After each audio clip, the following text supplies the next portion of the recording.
স্থানীয় সময় শনিবার ইসরায়েলের হয়ে ইরানে হামলা চালায় যুক্তরাষ্ট্র। এ বিষয়ে সামাজিক যোগাযোগ মাধ্যম ট্রুথ সোশ্যালের এক পোস্টে মার্কিন প্রেসিডেন্ট ডোনাল্ড ট্রাম্প বলেন, ইরানের ফোর্দো, নাতানজ ও ইস্পাহান পারমাণবিক স্থাপনায় সফল হামলা চালিয়েছে যুক্তরাষ্ট্র। মাটির গভীরে থাকা ফোর্দো পরমাণু কেন্দ্রে ভারী বোমা ফেলেছে মার্কিন বাহিনী। তিনি আরও বলেন, পরমাণু কেন্দ্রটি নিশ্চিহ্ন হয়ে গেছে। সব বিমান এখন ইরানের আকাশসীমার বাইরে বলেও দাবি করেন তিনি। এছাড়া ইরানকে এখন সমঝোতায় আসতে হবে বলেও মন্তব্য করেন প্রেসিডেন্ট ট্রাম্প। 3টি পরমাণু কেন্দ্রে হামলার সত্যতা নিশ্চিত করেছে ইরানও।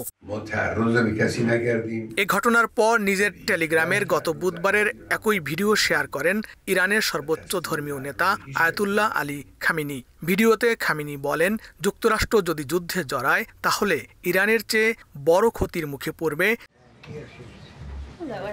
এর আগে গেল সপ্তাহে হোয়াইট হাউসের মুখপাত্র ক্যারোলাইন লেভিট বলেন, ইরান ইসরায়েল সংঘাতে যুক্তরাষ্ট্র সরাসরি যুক্ত হবে কিনা তা নিয়ে নানা জল্পনা কল্পনা চলছে। এরপর নিকট ভবিষ্যতে ইরানের সঙ্গে আলোচনা হওয়ারও যথেষ্ট সম্ভাবনা রয়েছে বলেও জানান ট্রাম্প।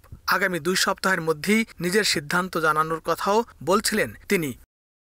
এদিকে ইরানে হামলার আগে কংগ্রেসের অনুমোদন নেননি ট্রাম্প। এক প্রতিবেদনে এ তথ্য জানায় কাতার ভিত্তিক সংবাদ মাধ্যম আল জাজিরা। প্রতিবেদনে বলা হয়, সিনেট ও প্রতিনিধি পরিষদের আইন প্রণেতারা এমন একটি বিল উত্থাপন করেছিলেন যা ট্রাম্পকে ইরানের পারমাণবিক স্থাপনায় হামলার আগে কংগ্রেসের অনুমতি নিতে বাধ্য করত। কিন্তু ট্রাম্প সেই ভোট হওয়ার আগেই হামলা চালান। বিশেষজ্ঞরা বলছেন, কংগ্রেসের অনুমোদন না নেয়ায় যুক্তরাষ্ট্রের অভ্যন্তরীণ রাজনীতিতে বড় ঝড় উঠতে পারে। পাশাপাশি এই সংঘাত আরও বিস্তৃত যুদ্ধের রূপ দিতে পারে বলেও আশঙ্কা করছেন তারা।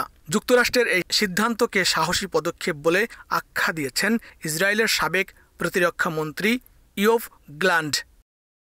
লস্কর আল মামুন, সময় সংবাদ, যুক্তরাষ্ট্র।